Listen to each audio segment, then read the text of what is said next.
આજે તો કરવું પડ્યું તડકામાં કામ. આજ તો ચિંતાનું જવાનું થયું ગામડે. અને પછી મને દેખાઈ ગયો મોદી કાકાનો સ્વચ્છ ભારત અભિયાનનો મેમ્બર. જોવા મળી દુનિયાની સૌથી મોટી ટોપી. ને દેખાઈ ગઈ સોનાની ખાણ. સોનું ચોરાઈ ગયું, નકરા કાગળિયા વૈધા ભાઈ. સૂત્રોથી જાણવામાં આવ્યું કે ટ્રેન આવે છે એટલે મને ઊભો રાખવામાં આવ્યો. આ ટ્રેન મોદી કાકા દ્વારા વિદેશથી ઇમ્પોર્ટ કરવામાં આવેલી હતી.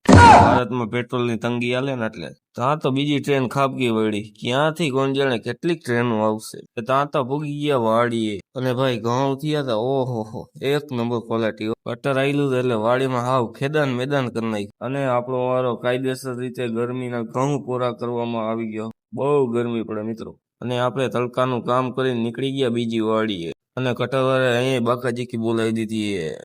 અને લીમડામાં ભૂત આવ્યું. ઓ પવનથી દબે. क्या बोला तूने? નીકળી ગયા પાછા ઘર બાજુ. લાઈક ફોલો સબસ્ક્રાઇબ કરતા જજો.